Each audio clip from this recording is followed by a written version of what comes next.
ഇന്നേ ദിവസം, അതായത് ഈ പരിശുദ്ധ പിതാക്കന്മാരുടെ ഓർമ്മ ദിവസത്തിൽ ഈ ദേവാലയത്തിൽ വിശുദ്ധ അവസരം ലഭിച്ചതിനായ ദൈവത്തെ മഹത്വപ്പെടുത്തുന്നു. ഇവിടെ കബറടങ്ങിയ 2 മാർത്തോമാമാർ, വലിയ മാർ ദിവനാസ്യോസ്, 8-ാം മാർത്തോമ എന്നിവരും ഈ ദേശത്തിൻ്റെ വാത്സല്യവാനായിരുന്ന ഭാഗ്യസ്മരണാർഹനായ പുത്തങ്കാവിൽ കൊച്ചു തിരുമേനി, അതായത് ഗീവർഗീസ് മാർ ഫീലിക്സ് തിരുമേനിയും കൂടെ ഓർക്കുമ്പോൾ ഈ സഭയെ, മലങ്കര ഓർത്തഡോക്സ് സഭയെ സംബന്ധിച്ചോളം വലിയൊരു ഭാഗ്യമാണെന്നും അതിലുപരിയായി പുത്തങ്കാവിന് വലിയ സഭാചരിത്രത്തിൽ അതിന് സ്ഥാനം കൊടുക്കുവാൻ തക്കവണ്ണം ഉതകുന്നതുമാണെന്ന് ഞാൻ ആദ്യമേ ഓർമ്മിപ്പിക്കുകയാണ്. ഈ വലിയ മലങ്കര മെത്രാപ്പൊലീത്തന്മാരൊക്കെ ഇവിടെ വന്ന് താമസിച്ച കാലമൊക്കെ ചരിത്രത്തിൽ കൂടി നമുക്ക് മനസ്സിലാക്കാൻ സാധിക്കും. അവരെ ആരെയും നമ്മൾ നേരിട്ട് കണ്ടിട്ടുള്ളവർ കാണുകയില്ല. പക്ഷേ അവരുടെ സഭാജീവിതവും സഭാപ്രവർത്തനവും സഭയോടുള്ള പ്രതിബദ്ധതയും ഒക്കെ അനുഭവത്തിൽ കൂടി മനസ്സിലാക്കുമ്പോൾ അവർ സഭയ്ക്ക് ചെയ്ത വലിയ സേവനം ഒരിക്കലും മറക്കാവുന്നതല്ല എന്നുള്ളത് ഞാൻ ഓർമ്മിപ്പിക്കുന്നു. മലങ്കര സഭയെ 7 ഭദ്രാസനങ്ങളായി വിഭജിച്ച, അതായത് മുളന്തുരുത്തി സിനോദോസിൽ വെച്ച് 7 ഭദ്രാസനങ്ങളായി പത്രോസ് പാത്രിയാർക്കീസ് ഭാഗിച്ചപ്പോൾ അതിലൊരു ഭദ്രാസനമായിരുന്നു തുമ്പമൺ ഭദ്രാസനം. ആ വലിയ സമ്മേളനത്തിൽ, അതായത് മുളന്തുരുത്തി സിനോദോസിൽ ഇവിടെ നിന്ന് പ്രതിനിധികൾ പോയിരുന്നു എന്നുള്ളത് രേഖപ്പെടുത്തിയിട്ടുണ്ടല്ലോ. അങ്ങനെ പല പള്ളികളും ഈ തുമ്പമൺ ഭദ്രാസനയുടെ പള്ളികളിൽ നിന്നും പ്രതിനിധികൾ പോയി അവിടെ അവരുടെ അഭിപ്രായം പറയുകയും അവിടെ തീരുമാനങ്ങൾ എടുക്കുകയും അങ്ങനെ തുമ്പമൺ ഭദ്രാസനം ഉണ്ടാകുവാൻ ഒരു മുഖാന്തരമായത്. പോകട്ടെ, ഈ ഭാഗ്യവാനായിരുന്ന പുത്തങ്കാവിൽ കൊച്ചു തിരുമേനി തുമ്പമൺ ഭദ്രാസനത്തിൻ്റെ ചുമതലയെടുത്ത് അവിടെ വന്ന് താമസിച്ച് ഒരു ചെറിയ രീതിയിൽ അരമന പണിത് താമസം തുടങ്ങിയ അദ്ദേഹമാണ്. അതിനു മുമ്പുള്ളവരൊക്കെ അവരവരുടെ ആസ്ഥാനങ്ങളിൽ ഇരുന്നുകൊണ്ട് ഭരിക്കുകയായിരുന്നു. പരിശുദ്ധ പരുമല തിരുമേനി, പാമ്പാക്കുടമാർ യൂലിയോസ് തിരുമേനി, ഭാഗ്യവാനായിരുന്ന വട്ടശ്ശേരിൽ തിരുമേനി, അതുപോലെ തന്നെ ഭാഗ്യസ്മരണാർഹനായ ബസേലിയോസ് ഗീവർഗീസ് ദിദിയൻ ബാവ തിരുമേനി, ഔഗേൻ ബാവ തിരുമേനി, അവരൊക്കെയും തുമ്പമൺ ഭദ്രാസന മെത്രാപ്പൊലീത്തന്മാരായിരുന്നു. അവരൊക്കെ അവരവരുടെ ആസ്ഥാനങ്ങളിൽ ഇരുന്നുകൊണ്ട്, പരുമല തിരുമേനിയാണെങ്കിൽ നിരണം, കൊല്ലം, തുമ്പമൺ എന്നീ ഭദ്രാസനം ഒന്നിച്ച് ഭരിച്ചിരുന്നു. അപ്പോൾ അതൊക്കെ ഒരു വലിയ പ്രാരംഭം, അല്ലെങ്കിൽ ഒരു ആരംഭം ഭദ്രാസനങ്ങളുടെ പ്രവർത്തനങ്ങൾക്ക് ഉണ്ടായി എന്നുള്ളതാണ്. എന്നാൽ അവിടെ താമസിച്ച് അരമന എന്ന് പറയുന്ന ഒരു ചെറിയ കെട്ടിടം പണിത് പ്രവർത്തനം ആരംഭിച്ചത് പുത്തങ്കാവിൽ കൊച്ചു തിരുമേനി 1930 എൻ്റെ ഓർമ്മ.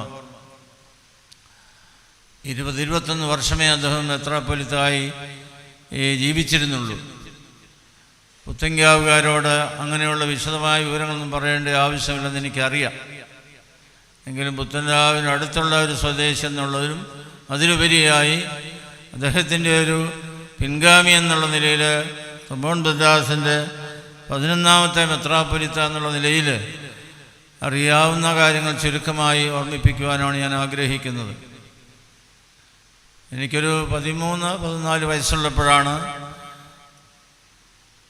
പരിശുദ്ധ ഭാഗ്യവാനായ പുത്തങ്കാവിൽ കൊച്ചു തിരുമേനി കാലം ചെയ്യുന്നത്. അന്നത്തെ ആ വിലാപയാത്രയുടെ ദൃശ്യം എൻ്റെ മനസ്സിൽ ഇപ്പോഴും ഉണ്ട്. ചെങ്ങന്നൂർ ബഥേലിൽ നിന്ന് ഓടി വലിയ ആൾക്കൂട്ടത്തിൽ ഇവിടെ വന്ന് കബറടക്ക ശുശ്രൂഷ സംബന്ധിച്ചു. ഞാൻ 8ാം ക്ലാസ്സിൽ പഠിക്കുന്നതാണ് എൻ്റെ ഓർമ്മ. അത് കഴിഞ്ഞ് വൈദ്യസെമിനാരി പഠനം കഴിഞ്ഞ് 1958 ഞാൻ ജനുവരി മാസത്തിൽ പത്തനംതിട്ട ബേസിൽ ദേറായിൽ താമസമായി. അന്ന് മുതലുള്ള കാര്യങ്ങൾ പറഞ്ഞു കേട്ടും ഇവിടുത്തുകാരിൽ മനസ്സിലായി. അദ്ദേഹത്തിൻ്റെ പ്രിയ സാരഥിയായിരുന്ന അമ്മാളിയേട്ടന്, പിന്നെ കൂടെ ഉണ്ടായിരുന്നൊരു ചാക്കോ ചേട്ടന്, ഇവരൊക്കെ പറയുന്ന കാര്യങ്ങളൊക്കെ കേട്ട് പഠിച്ചിട്ടുണ്ട്. പോട്ടെ, അതുമാത്രമല്ല, അദ്ദേഹം സ്ഥാപിച്ച ബേസിൽ ദേറായിലെ അംഗങ്ങൾ, അവരെക്കുറിച്ചൊന്നുകൂടി ഓർക്കുന്ന ഒരു ഉചിതമായിരിക്കുമെന്ന് ഞാൻ വിശ്വസിക്കുന്നു. പുത്തങ്കാവ് സ്വദേശിയായിരുന്ന ബഹുമാന്യനായ ഡോക്ടർ MK തോമസ്, അതായത് മലയമേലത്തേൽ തമ്പിയച്ചൻ, മഴുവേലി സ്വദേശിയായ, അതായത് ഇവിടുന്ന് കല്യാണം കഴിച്ചിരിക്കുന്ന PS ശമുവേലച്ചന്, ഇവർ രണ്ടുപേരും ഇപ്പോൾ ആ കൂട്ടത്തിൽ ജീവിച്ചിരിപ്പുള്ളൂ. ബാക്കി AT ഗബ്രിയേലച്ചന്, ആറാട്ടുപുഴ സ്വദേശിയായിരുന്ന ഉമ്മനച്ചന്, തേവാർ സർബാച്ചന്, ആറാട്ടുപുഴ തന്നെ സ്വദേശിയായിരുന്ന MG ചെറിയാൻ സാറ്, വെണ്ണിക്കുളം സ്വദേശിയായിരുന്ന സഭാകവി CP ചാണ്ടി സാറ്, അങ്ങനെ ബഹുമാനപ്പെട്ട GM വർഗീസ് അച്ഛന്, അങ്ങനെയുള്ളവരെയൊക്കെ ഓർക്കുമ്പോൾ ഇദ്ദേഹത്തിൻ്റെ സഭയോടും സഭയുടെ ആത്മീയ പ്രവർത്തനങ്ങളിലുള്ള തൽപരതയാണ് ഞാൻ മനസ്സിലാക്കുന്നത്. അദ്ദേഹത്തിൻ്റെ കൂടെ താമസിച്ച് സഭാ പ്രവർത്തനങ്ങൾ നടത്തണമെന്നുള്ളതായിരുന്നു വലിയ ലക്ഷ്യം. അതിനാണ് ഒരു സമൂഹം വിശുദ്ധ വലിയമാർ ബസേലിയോസിൻ്റെ നാമത്തിൽ സ്ഥാപിച്ചത്. അദ്ദേഹത്തിൻ്റെ വലിയ ആരാധ്യപുരുഷനായിരുന്നു ബസേലിയോസ് പിതാവ്. ആ നാമത്തിൽ ഒരു സ്ഥാപനം അല്ലെങ്കിൽ ഒരു സമൂഹം സ്ഥാപിക്കണമെന്ന വലിയ ആഗ്രഹമായിരുന്നു. അങ്ങനെ സ്ഥാപിച്ചു. ഇന്ന് അതതിൻ്റെ ശിഥിലമായി പോയെന്നുള്ള സങ്കടപൂർവ്വം ഓർമ്മിപ്പിക്കട്ടെ. അദ്ദേഹത്തിൻ്റെ വലിയ ഇടം കൈയും വലം കൈയുമായി നിന്ന് പ്രവർത്തിച്ചവർ, ഈ ഇടുക്കളയച്ഛന്, ഇങ്ങനെ പലരുണ്ട്. പിന്നീടാണ് father K David, TT Thomas അച്ഛന്, ഇവരൊക്കെ വന്നിട്ടുള്ളത്. എന്തായാലും സഭയിലെ തുമ്പൻ ഭദ്രാസനം ഒന്നാമതായിരിക്കണമെന്നുള്ള വലിയൊരു ലക്ഷ്യം അത് വെച്ചുകൊണ്ട് ആത്മീയ പ്രസ്ഥാനങ്ങൾ മുഴുവൻ അന്ന് ഏത് ഭദ്രാസനമുള്ളതിനേക്കാളും കൂടുതലായി വളരെ താല്പര്യത്തോടു കൂടി ഓടി നടന്ന് എല്ലാ ആത്മീയ സംഘടനകളും അവിടെ പ്രവർത്തിച്ചിരുന്നു. വൈദികർക്ക് ആവശ്യമായ എല്ലാ സൗകര്യങ്ങളും, ഭാവിയിൽ പെൻഷന്, അവർക്ക് പൊതുവായ സ്ഥലം മാറ്റം, അവർക്ക് ക്ഷേമനിധി, ഇങ്ങനെയൊക്കെ ആരംഭിച്ചത് തുമ്പോൺ ഭദ്രാസനത്തിൽ ആദ്യമായിട്ടുണ്ട്. ഇന്നും അതങ്ങനെ തുടർന്നു പോകാൻ ഒരു പരിധി വരെ സാധിക്കുന്നു എന്നുള്ളൊരു അനുഗ്രഹം തന്നെയാണ്. അതിൽ നിന്ന് 2 ഭദ്രാസനങ്ങളാണ് വേർതിരിക്കപ്പെട്ടത്. ഒന്ന് ചെങ്ങന്നൂർ ഭദ്രാസനം, 35 വർഷത്തിലധികമായി.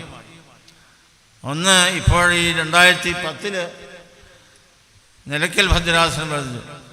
അങ്ങനെ 146 147 പള്ളികളുണ്ടായിരുന്നതിൽ ആദ്യം ഒരു 30-ലധികം ചെങ്ങന്നൂരിലേക്ക് പോയി, ഏകദേശം 30 നിലയ്ക്കലേക്കും പോയി, ഇപ്പോഴൊരു 80 പള്ളികളാണുള്ളത്. അവിടെ ആത്മീയ പ്രസ്ഥാനങ്ങൾ മുഴുവൻ നിറപടിയായി നടക്കണമെന്നുള്ള അതിയായ താല്പര്യം അദ്ദേഹത്തിനുണ്ടായെന്നുള്ളതാണ്. അതൊന്നും അന്ന് ആരും അത്ര സ്വപ്നം കണ്ടിട്ട് പോലും ഇല്ലായിരുന്നു, ഓർത്തുകൊള്ളണം.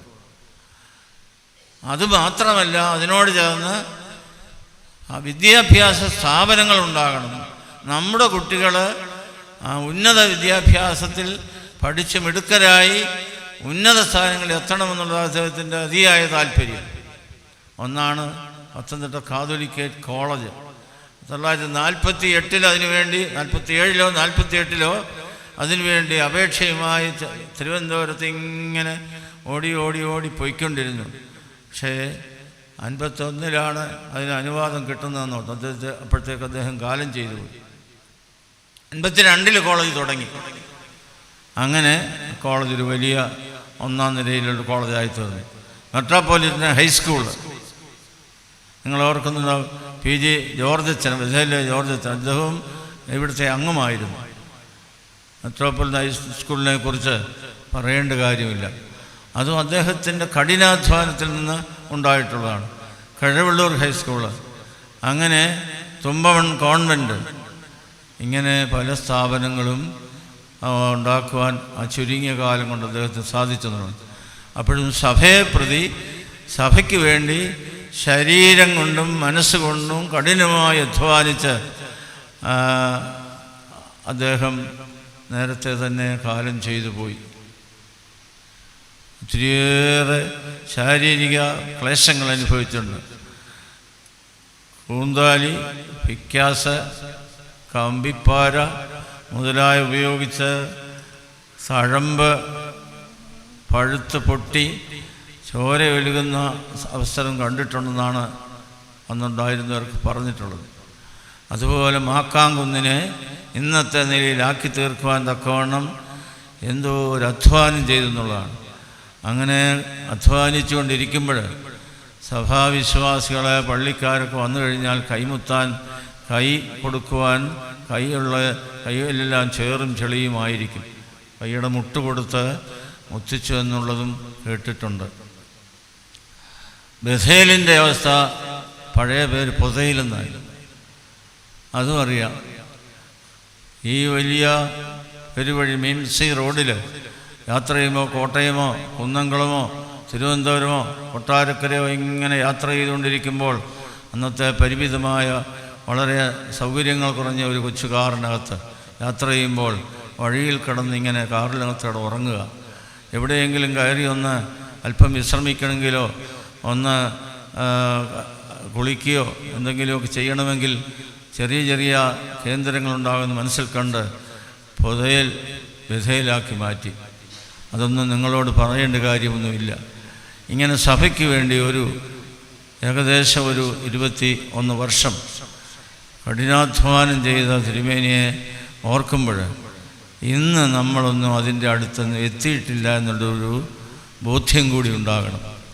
ഇതെല്ലാം നടത്തിക്കൊണ്ടു പോകാൻ തക്കവണ്ണം ഇന്ന് നമുക്ക് സാധിക്കുന്നില്ല. ഒരു കോളേജോ മറ്റ് സ്കൂളുകളോ അല്ലെങ്കിൽ സ്ഥാപനങ്ങളോ ആധ്യാത്മിക സംഘടനകളോ ഒന്നും ഇന്ന് അദ്ദേഹം നടത്തിയതുപോലെ നടത്തുവാൻ നമ്മളെ കൊണ്ട് സാധിക്കുന്നില്ല. അതൊരു ചോദ്യചിഹ്നമാണ്. എന്തു പറ്റിയെന്നുള്ളതാണ്. പറന്തൽ പള്ളി, അതിന് അരമനപ്പള്ളി എന്നാണ് പേര്, ഇപ്പം പിന്നെ ഇടവകയായി മാറിപ്പോയി. ഇങ്ങനെ പിന്നെ സഭ മുഴുവനായും സമാധാനത്തിലുള്ള ഓട്ടം, വളരെ കലുഷിതമായ സമുദായ കേസ് നടക്കുമ്പോൾ അവിടെ എവിടെ ചെന്നാലും ധൈര്യപൂർവ്വം ചെന്ന് അവരോട് ആവശ്യമായ ഉപദേശങ്ങൾ, ചർച്ചകൾ നടത്തി സഭയ്ക്കൊരു സമാധാനം ഉണ്ടാക്കണമെന്നുള്ള അതിയായ താല്പര്യം. അങ്ങനെ പിന്നെ കൺവെൻഷൻ ബന്ധുകൾ, ഞാൻ അദ്ദേഹത്തെ നേരിട്ട് കാണുന്നത് ഒന്ന് ഈ പള്ളിയുടെ വലിയ കൈപ്പടയിൽ നിന്നുകൊണ്ട് വലിയ പെരുന്നാൾ ദിവസങ്ങളിൽ ജനത്തെ വീക്ഷിക്കുന്ന ഒരു രംഗം, 2 ഇവിടുത്തെ കൺവെൻഷനിൽ പ്രസംഗിക്കുന്നത്, 3 ഞങ്ങളുടെ കൂർത്തമലപ്പള്ളിയിൽ വന്ന് ചുരുക്കം ചില സന്ദർഭങ്ങളിൽ വിശുദ്ധ കുർബാനയും അതുപോലെ മറ്റ് ശുശ്രൂഷ നടന്നു. എനിക്ക് 10, 12, 13 വയസ്സുണ്ട്. അന്നത്തെ ഓർമ്മ. അങ്ങനെ ആ ശബ്ദം ഇപ്പോഴും മറന്നിട്ടില്ലെന്നുള്ളതാണ്. അദ്ദേഹത്തിൻ്റെ ആ മാധുര്യമേറിയ ശബ്ദം, അതുപോലെ ഒരു ശബ്ദം നമുക്ക് കേൾക്കാൻ സാധ്യമല്ല. അപ്പോൾ അത് ഈ നാടിന് ലഭിച്ച വലിയൊരു രത്നദീപം എന്ന് പറയുന്നത് വലിയ അർത്ഥപുഷ്ടിയുള്ളതാണ്. ആ അദ്ദേഹത്തിൻ്റെ ഓർമ്മ കഴിക്കുന്ന ദിവസത്തിൽ മറ്റ് പിതാക്കന്മാരുടെ ആ വലിയ സഭാജീവിതത്തിൻ്റെ സഭയുടെ നേതൃത്വത്തിൽ പുത്തങ്കാവ് പ്രദേശത്തിന് ലഭിച്ചുള്ള ഒരു പദവി, ആ പദവി വലിയൊരു പദവിയാണെന്ന് ഓർത്തുകൊണ്ട് ഒരിക്കലും ആ പദവി താണുപോകരുതെന്നുള്ളതാണ് എനിക്ക് ഓർമ്മിപ്പിക്കാനുള്ളത്. ആ വലിയ പിതാക്കന്മാരിവിടെ വന്ന് പള്ളി സ്ഥാപിക്കാനും അങ്ങനെ ആളുകളെ, വിശ്വാസികളെ കൂട്ടിക്കേർക്കുവാനും വിശ്വാസത്തിൽ അടിയുറച്ചു നിൽക്കുവാനും പ്രവർത്തിച്ച പിതാക്കന്മാർ ആധുനിക കാലത്തല്ലെങ്കിൽ കഴിഞ്ഞ കാലങ്ങളിൽ പ്രവർത്തിച്ച കൊച്ചു തിരുമേനിയുടെ ആ പ്രവർത്തനവും എല്ലാം കൂടെ ചേർത്ത് കൂട്ടിച്ചേർക്കുമ്പോൾ വലിയ അഭിമാനമാണ്, വലിയ പദവിയാണ്. അത് ഒരു കാലത്തും ഒരു കാരണവശാലും അത് നഷ്ടമായി പോകുവാൻ ഇടയാകരുതെന്ന് ഞാൻ ഓർമ്മിപ്പിക്കുന്നു. അദ്ദേഹത്തിൻ്റെ ഓർമ്മ ദിവസത്തിൽ ഈ വിശുദ്ധ ബലി അർപ്പിക്കുവാൻ തക്കവണ്ണം സാധിച്ചത് വലിയ അനുഗ്രഹമായി ഞാൻ വീണ്ടും നിങ്ങളെ ഓർമ്മിപ്പിക്കുന്നു. നിങ്ങളെ തുമ്പോൺ ഭദ്രാസനു വേണ്ടിയും അദ്ദേഹത്തിൻ്റെ ആ പ്രവർത്തനത്തിലുണ്ടായിരുന്ന ഭദ്രാസനങ്ങൾക്ക് വേണ്ടിയും, അതായത് വിഭജിക്കപ്പെടുന്നതിന് മുമ്പുള്ള ഭദ്രാസനം, നിലയ്ക്കലും ചെങ്ങന്നൂരും ഉൾപ്പെട്ട ഭദ്രാസനു വേണ്ടി പ്രത്യേകം പ്രാർത്ഥിക്കുക. ഭദ്രാസനിലെ ആത്മീയ പ്രവർത്തനങ്ങൾക്ക് വേണ്ടി പ്രാർത്ഥിക്കുകയും സഹകരിക്കുകയും ചെയ്യുക. അദ്ദേഹം നടത്തിയതും അതിനുശേഷം അദ്ദേഹത്തിന് പിൻഗാമി അദ്ദേഹത്തെ, അതായത് ദാനിയേൽ മാർ പീലക്സിനോസ് തിരുമേനിയെ വലിയ വിശ്വാസമായിരുന്നു. അദ്ദേഹത്തെ ഏൽപ്പിക്കുവാൻ, സഭയുടെ ചുമതല ഏൽപ്പിക്കുവാൻ തക്കവണ്ണം മതിയായ ആളാണെന്നുള്ള ഉത്തമ ബോധ്യമുണ്ടായിരുന്നത് പല രംഗങ്ങളിൽ നിന്ന് മനസ്സിലാക്കുവാൻ സാധിച്ചിട്ടുണ്ട്. അദ്ദേഹമാണ് പിന്നീട് മെത്രാപ്പൊലീത്ത. അതിനുശേഷമാണ് ഫിലിപ്പോസ് മാർ യൗസേബിയസ് തിരുമേനി. അങ്ങനെ അതിനുശേഷമാണ് ഞാൻ അവിടെ ചെന്ന ചുമതലയെടുത്തത്. അന്നുണ്ടായിരുന്ന പ്രസ്ഥാനങ്ങളും അതിനോട് ചേർന്നിട്ടുള്ളതും പുതുതായിട്ട് തുടങ്ങിയിട്ടുള്ളതുമൊക്കെ നടത്തിക്കൊണ്ടു പോകണമെങ്കിൽ വലിയ ദുഷ്കരമെന്ന് തന്നെ പറയാം. പക്ഷേ ഇന്ന് പരിഷ്കാരത്തിൻ്റെ അതിപ്രസരത്തിൽ പണമൊക്കെ ചെലവാക്കുന്നതിന് ഇടവക്കാർക്കൊന്നും ഒരു ലോഭവുമില്ല. എന്തും എങ്ങനെയും എത്രയും ചെലവാക്കുന്നതിനൊക്കെ. പക്ഷേ എന്തും അശരണരും അഗതികളും പട്ടിണിപ്പാവങ്ങളും നമ്മുടെ സഭയിൽ ഉണ്ടെന്നുള്ളത് ഓർത്തുകൊള്ളുക. അവർക്ക് വേണ്ടി ദശാംശമെങ്കിലും മാറ്റിവെച്ച് കഴിഞ്ഞാൽ അവരെ എല്ലാം സംരക്ഷിക്കുവാൻ തക്കവണ്ണം സാധിക്കുമെന്നുള്ളതാണ്. ഇന്ന് പുത്തങ്കാവ് ഇടവ തന്നെ വിചാരിച്ചാൽ എന്തെല്ലാം കാര്യങ്ങൾ ചെയ്യാൻ സാധിക്കും. അദ്ദേഹത്തിൻ്റെ ആവേശം, അദ്ദേഹത്തെക്കുറിച്ചൊരു 2 വാക്കുകൾ പറഞ്ഞു കഴിഞ്ഞാൽ, he was a dynamic personality. ഒരുത്തർക്കും അദ്ദേഹത്തോട് സമനായിരിക്കുവാൻ സാധ്യമല്ല. പുത്തങ്കാവിൽ കൊച്ചു തിരുമേനി ഈസ് പുത്തങ്കാവിൽ കൊച്ചു തിരുമേനി, നോ അതർ സബ്സ്റ്റിറ്റ്യൂട്ട്. അതിന് പകരക്കാൻ ഒരുത്തനില്ലെന്നുള്ളതാണ്. അങ്ങനെയുള്ള ഒരു പിതാവിനെ ഓർക്കുമ്പോൾ, അല്ലെങ്കിൽ മുൻപുള്ള പിതാക്കന്മാരെ ഓർക്കുമ്പോൾ, അവർ സമ്പാദിച്ച സ്വത്തുകൾ സംരക്ഷിക്കുവാൻ തക്കവണ്ണം അല്ലെങ്കിൽ കഴിയാതെ പോകുന്നുവെങ്കിൽ അതൊരു വലിയ ചോദ്യചിഹ്നമാണ്. സഭയുടെ തലമുറ, ഇപ്പോഴത്തെ തലമുറ എന്നുള്ളത് അടുത്ത തലമുറയെ ഈ ചുമതല ഏൽപ്പിക്കേണ്ടവരെന്നുള്ള നിലയിൽ നമ്മൾ നല്ലതുപോലെ ചിന്തിക്കേണ്ടതാണ്. ഒത്തിരി കാര്യങ്ങൾ ചെയ്യുന്ന നമ്മളൊക്കെ പറഞ്ഞെന്ന് വരാം. പക്ഷേ അവരൊക്കെ അന്ന് നിസ്സാരമായിട്ടുള്ള വരുമാനത്തിൽ നിന്ന്, അദ്ദേഹത്തിൻ്റെ ചില ഡയറികൾ അത്താനാസ് തിരുമേനിയിൽ നിന്നും പത്തനംതിട്ട വേസിൽ തേറാനിലുമൊക്കെ ചിലതൊക്കെ എനിക്ക് കാണുവാൻ സാധിച്ചിട്ടുണ്ട്. കുന്നംകുളത്ത് നിന്ന് തിരുവനന്തപുരം വരെ യാത്ര ചെയ്തതിന് ശേഷം കിട്ടിയ തുകയെല്ലാം കൂടെ 49 രൂപ 2 ചക്രം. അതവിടെ ഇരുന്ന് അരവനയ്ക്ക് പണിയുന്ന ആശാരിക്ക് കൊടുക്കാൻ തികയത്തില്ലായിരുന്നു. പരിപ്പോടെയും പഴവും വാങ്ങിച്ചത് 2 അണ. അദ്ദേഹത്തിന് ഇഷ്ടമുള്ളൊരു വിഭവമായിരുന്നു. നിലത്ത് കിടന്ന് ചിലപ്പോൾ ഉറങ്ങും. സന്ധ്യാസമയത്ത് കിണറ്റിങ്കര വന്ന് വെള്ളമൊക്കെ കോരി കുളിച്ചിട്ട് അവിടെ ഇങ്ങനെ ആകാശത്ത് നോക്കി നക്ഷത്രങ്ങളെ നോക്കി അങ്ങനെ ആനന്ദിക്കുമായിരുന്നു. കൂട്ടുകാരോട്, അതായത് കാറിൽ യാത്ര ചെയ്യുമ്പോൾ അമ്മാളിയേട്ടനെ കുറിച്ചും അറിയാത്തവരാണ് അല്ലല്ലോ അമ്മാളിയേട്ടനോട് കുശലം പറയുക. അങ്ങനെ എന്തെല്ലാം കാര്യം. ഇന്ന് അദ്ദേഹത്തെക്കുറിച്ച് അതുപോലെ സാക്ഷിക്കുവാൻ തക്കവണ്ണം ബഹുമാനപ്പെട്ട ശാമുവേൽ കോർപ്പിസ്കോപ്പാച്ചനും PS ശമുവേലച്ചനും MK തോമസച്ചനും ഒക്കെ ഉള്ളൂ. ഞങ്ങളൊക്കെ കേട്ട് ഉള്ളതേ ഉള്ളൂ. അങ്ങനെ ആ ഒരു വലിയ പിതാവിനെ ഓർക്കുമ്പോൾ സഭയുടെ വലിയൊരു നിധിയായിരുന്നു. രത്നദീപമായിട്ട് ശോഭിക്കട്ടെ. ആ രത്നത്തിൻ്റെ പ്രകാശം നമ്മിലേക്ക് ശോഭിച്ച് അത് അടുത്ത തലമുറയ്ക്ക് പകരുവാൻ തക്കവണ്ണം സാധിക്കട്ടെ എന്ന് പ്രാർത്ഥിച്ച് ആശംസിച്ച് എൻ്റെ വാക്കുകൾ നിർത്തുന്നു. ദൈവം അനുഗ്രഹിക്കട്ടെ.